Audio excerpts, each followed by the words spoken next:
My name is Jason Land, and today I'm here to talk to you about the transfer process, how to go about transferring. So, just a little about myself. I'm currently attending Columbia University as a sophomore, graduating in 2024. I'm currently studying computer engineering, and last year I transferred from Carnegie Mellon. So, this video is going to be a quick crash course on the transfer process, how to navigate your freshman year in limbo, how it works, and how to go about transferring. And finally, I'm here to talk to you about whether or not it's the right choice for you. So just to preface, this is a guide for transferring during your freshman year. If you're a sophomore transferring to your junior year, you probably know what you're doing already, but some of this advice is still helpful, so stay tuned. So I'm just going to summarize my admissions process during my senior year. I applied ED to Columbia University as it was my dream school. Got rejected, which is okay. Rejection is a part of life. I was denied from my other reaches except for Carnegie Mellon. Got into my targets and safeties. I ended up choosing Carnegie Mellon because of its good reputation for computer engineering. As for why I chose to transfer, well, I didn't really like the city of Pittsburgh. The social scene wasn't fantastic, and for financial reasons. I applied to Columbia because why not get a second chance at my dream school, right? But I went to Carnegie not expecting to transfer.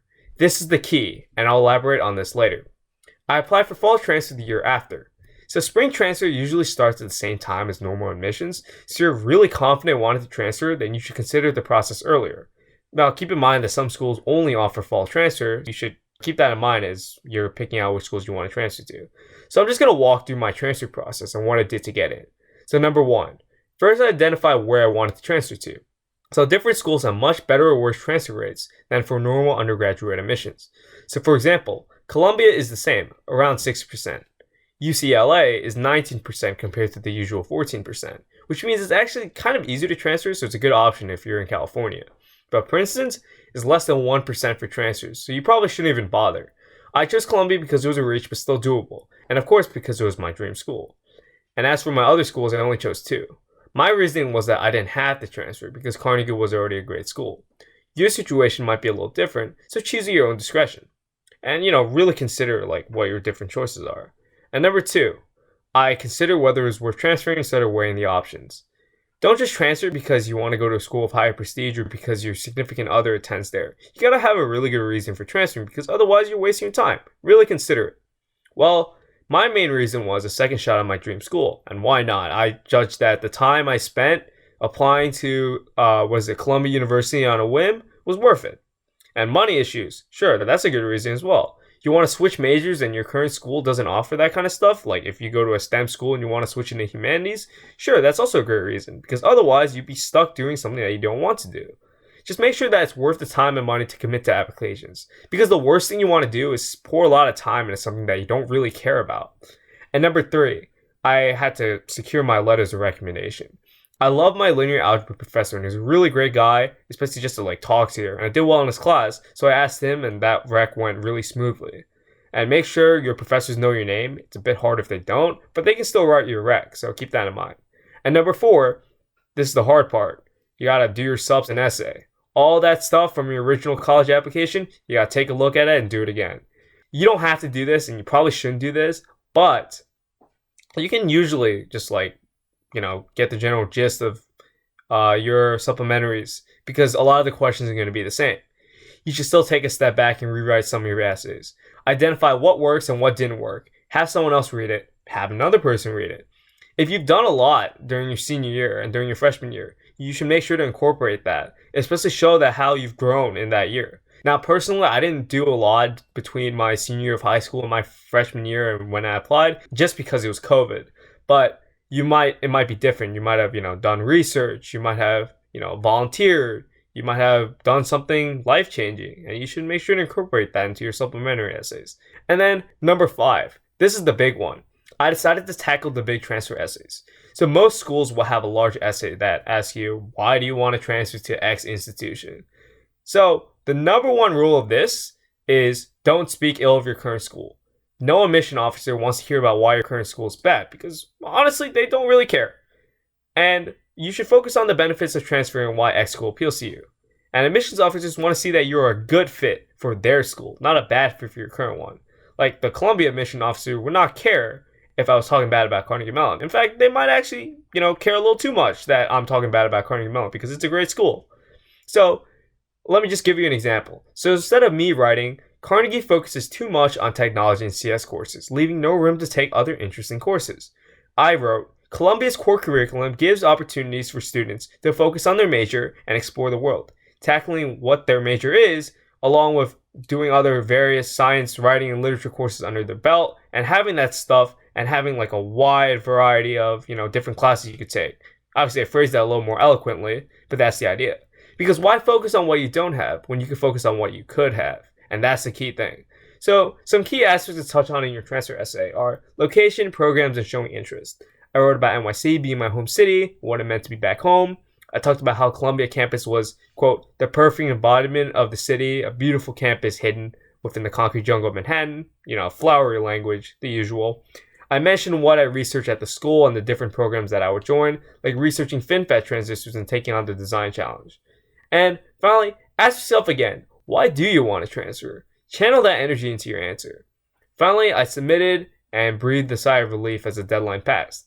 And you can't really do anything at this point but wait. And it's going to be a bit of an anxious wait, but hey, you've already done it once before, or even like twice before. And here's the kicker. I realized after I submitted that my life at Carnegie wasn't over yet. In fact, it had technically only barely begun. So don't live life like you're 100% going to transfer. Because if you go to university thinking that, oh, I'm going to transfer, I hate this place, I don't want to be here, you're going to end up hating the place even more. Because if you experience life as it's meant to be, like experience your freshman year, you might actually change your mind. You might have second doubts, or you might grow to love your college in the months that you have. In the months that it takes for admissions to get back to you, that's the time for you to really explore. Enjoy your time there. Meet new people, explore the city, because if you leave, you might not get a second chance. And in my case, Pittsburgh had a lot of wonderful places to visit. One of the best things was the Andy Warhol Museum, or going up on Mount Washington and, looking over. I'm happy I got to see a lot of the sites before I left, and I'm happy, I didn't get to see all of them, but I got to see most of them. So you should join clubs, make friends. I joined the Asian Students Association there. I joined the Electrical and Computer Engineering Society. I tried out frat life and a lot more. Branch out and try things you might have never ever thought about trying. You want to work in motorsports? Sure. You want to become a baker? Sure. You want to finally talk about the books that you read? Sure. All of those things are fine. And remember, mistakes are okay because, it's your freshman year. And maybe you'll have too much fun. Again, that's okay. Maybe you'll grow to love the school. Or maybe you won't. That's also okay. Just be prepared for, the inevitable moment when admissions rolls around. So in this case, this will be December or this will be May. And, you've already done this once. You can probably handle this again. So after going through the college process the first time, it was a lot easier for me to handle rejection. And when I opened the page and I found the video playing, I breathed a sigh of relief. But at the same time, I was like, oh God, I have to decide whether or not I want to actually go. The decision was rough. But as I talked with friends and family, it finally boiled down to two key points. Financial reasons, this is a big one. They were giving a lot more money than my current school. And that I was willing to give up academic rigor for my dream school, Columbia. I thought that it was worth starting over and that I could still keep in touch with my friends at Carnegie. Because you're inevitably going to make friends at the school you transfer from. And it's hard saying goodbye, but at the same time, if you think it's worth the transfer, then do it. And it was very difficult to, say goodbye to my roommates and say goodbye to the friends that I've made. And the transition was rough. Columbia administration didn't really make it easy. Transfers are often an afterthought when it comes to admissions. It doesn't mean that admissions, they hate transfers. That's not true. It's just that they have to prioritize freshmen because they kind of expect transfer students to know what they're doing. So they kind of, give them a little leeway. And at the same time, they did offer a lot of resources, which I was very grateful for. And through the transfer process, I met a lot of wonderful people and supportive souls that joined me on my journey through Columbia. A lot of my friends are transfers, but also I was never treated worse because I was a transfer. In fact, it was often, a really interesting thing that the normal undergraduates talked about. And all in all, I was very happy with my decision to transfer to Columbia.